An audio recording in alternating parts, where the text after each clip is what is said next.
Sahabat bonsai, aktivitas mencangkok adalah aktivitas yang sangat mudah. Bagi siapa saja akan bisa melakukannya. Timbul masalah setelah bahan yang kita cangkok itu melimpah dan ukurannya sangat besar. Maka kita membutuhkan waktu dan juga tenaga yang ekstra pula. Di sini saya punya tips bagaimana caranya kita mencangkok cepat dan juga hasil yang maksimal. Tonton terus videonya.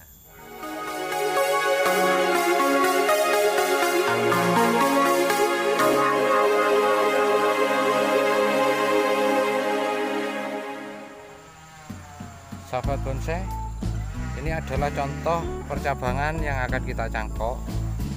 Dengan percabangan seukuran ini,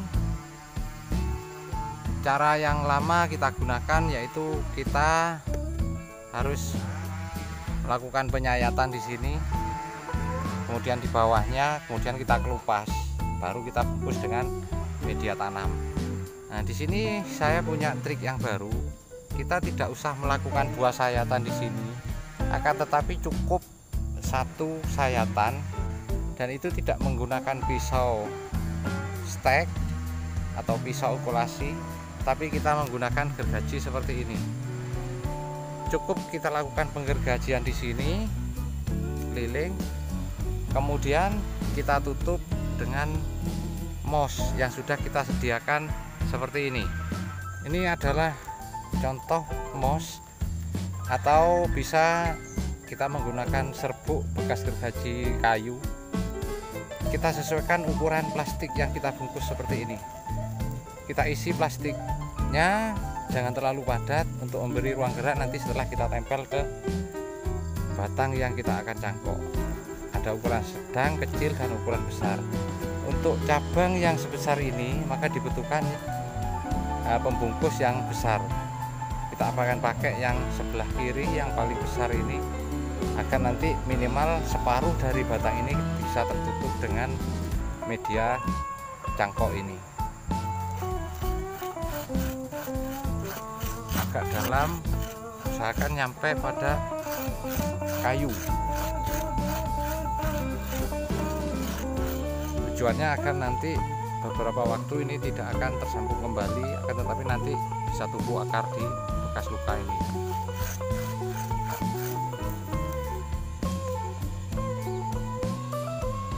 Setelah semua tergores seperti ini bekas gergaji ini, langkah kedua kita harus menutupnya dengan media cangkok tadi yang sudah kita bungkus dari rumah dengan plastik yang ukuran 1 kilo atau 2 kilo. Kita sesuaikan bagaimana dia bisa membungkus bekas luka ini minimal separuh dari batang ini. Media cangkok kita pecah seperti ini. Nah, itulah tujuan tadi kenapa pengisian media cangkok itu jangan terlalu padat, nanti memberi ruang pada plastik ini agak longgar. Tujuannya setelah nempel nanti ke sini dia mampu menutup luka secara maksimal. Sudah selesai. Jadi begini posisinya serbuk kayu yang kita lilitkan atau kita tempelkan ke bekas luka gergaji pada cabang kipeng ini. Nanti sekitar 10 hari dia sudah keluar akar, dia akan tumbuh di media cangkok ini. Bahkan di sini juga ada muncul calon-calon akar yang baru. Jangan lupa di bawahnya ini kita tarik untuk lubang drainase, karena musim hujan itu air tidak akan ngantong di sini, tetapi langsung turun melalui lubang ini. Bayangkan kalau kita menggunakan cara cangkok yang lama, butuh beberapa waktu untuk menyayat 2, kemudian kita kelupas, kemudian ada lagi kita harus memakai tali di sini, kita bungkus begini, kemudian di atas kita tali lagi. Kita bisa efisien waktu sekian menit. Jadi untuk bahan yang banyak kita tidak khawatir, cara mencangkok ini lebih efektif. Ada yang lebih cepat lagi, tali yang kita pakai itu jangan menggunakan tali rafia, tapi kawat kecil. Di sini biasanya menyebutnya kawat bendrat, nanti kita lilitkan ke sini, cukup kita pelintir seperti ini sudah nempel dia. Itu lebih cepat lagi. Itu untuk batang yang sebesar ini.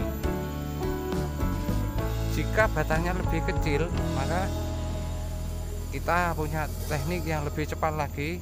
Kita tidak menggunakan gergaji, tapi cukup menggunakan pisau okulasi.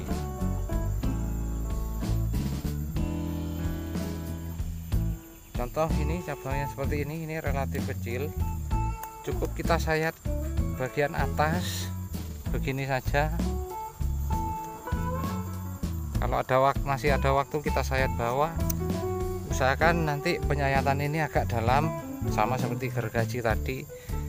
Sudah selesai, tinggal kita bungkus. Kita menggunakan media cangkok yang lebih kecil lagi. Kita belah di sini, kemudian kita tempelkan begini, kita kasih tali, selesai sudah. Seperti ini penampakannya dari belakang. Bekas luka sayatan dari pisau tadi sudah tertutup oleh media cangkok. Bahkan kalau yang lebih kecil lagi, karena untuk penyerapan nutrisi nanti setelah tanam itu tidak terlalu banyak, maka perakaran juga tidak terlalu banyak kita butuhkan dalam cangkokan, maka akan lebih cepat. Misalnya ukurannya ini kita lebih percepat lagi bisa. Jadi sayatan yang kita lakukan cukup ada di atas dan di bawah, atau cukup di atas saja begini, baru kita bungkus. Itu sudah cukup untuk dia bisa menumbuhkan akar.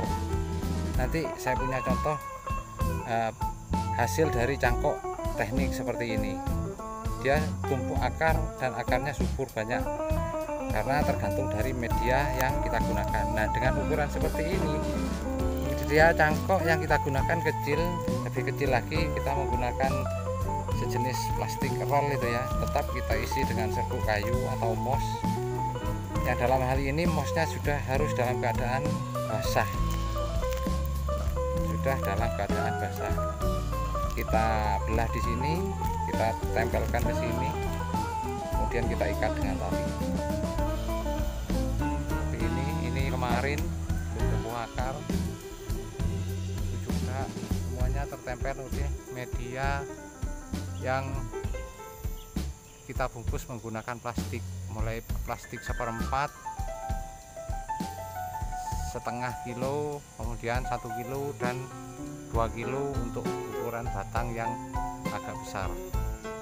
Mari kita lihat contoh hasil 10 hari yang lalu, kira-kira kurang lebih dengan teknik pencangkok ini, apakah sudah tumbuh akar atau belum. Sahabat bonsai, ini adalah contoh dari hasil cangkok 10 hari yang lalu. Sudah keluar akar dan akarnya juga banyak di sini. Ini juga sudah keluar akar. Sama tekniknya tadi menggunakan satu sayatan dengan menggunakan pisau. Sudah keluar akar.